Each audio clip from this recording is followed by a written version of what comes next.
ICC টি-20 বিশ্বকাপ 2026 নিয়ে তৈরি হয়েছে বড় জটিলতা।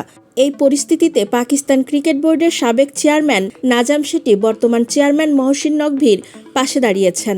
শুক্রবার তিনি প্রকাশ্যে নিজের অবস্থান জানান। আগামী 7 ফেব্রুয়ারি থেকে 8 মার্চ পর্যন্ত ভারত ও শ্রীলঙ্কায় এই বিশ্বকাপ হওয়ার কথা। তবে বাংলাদেশ দল ভারতে যেতে রাজি নয়। নিরাপত্তা নিয়ে উদ্বেগের কথা জানিয়ে তারা ভেন্যু বদলের আবেদন করেছেন। এই বিরোধ শুরু হয়েছে আইপিএল দল কলকাতা নাইট রাইডার্স থেকে মুস্তাফিজুর রহমানকে বাদ দেওয়ার পর। Board of control for cricket in India নির্দেশে এই সিদ্ধান্ত নেওয়া হয় বলে জানা যায়। এরপর বাংলাদেশ ক্রিকেট বোর্ড আইসিসির কাছে আনুষ্ঠানিকভাবে ম্যাচ শ্রীলঙ্কায় সরানোর অনুরোধ জানায়। আইসিসি ও বিসিবির মধ্যে একাধিক বৈঠক হয়, কিন্তু কোনো সমাধানে আসেনি। চলতি সপ্তাহে আইসিসি জানিয়ে দেয় সূচি বদলাবে না। একই সঙ্গে বাংলাদেশকে 24 ঘন্টার সময় দেওয়া হয় সিদ্ধান্ত জানাতে। তবু বিসিবি তাদের অবস্থানে অনড় থাকে। সর্বশেষ তারা আইসিসি ডিসপিউট রেজুলেশন কমিটির কাছে যায়।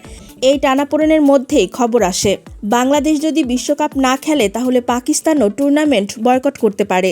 এই বিষয়ে নাজাম শেঠি বলেন, বাংলাদেশ বিশ্বকাপ বয়কট করার সিদ্ধান্ত নিয়েছে। এখন দেখা যাক পিসিবি কী সিদ্ধান্ত নেয়।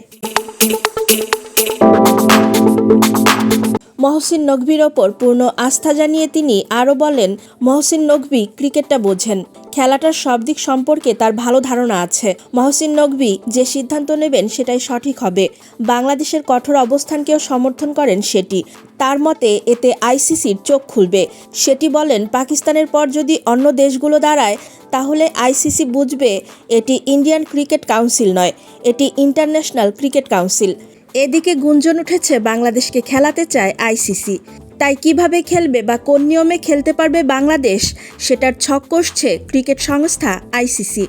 এখন দেখার বিষয়, সেই সুযোগ দেবে কি আইসিসি।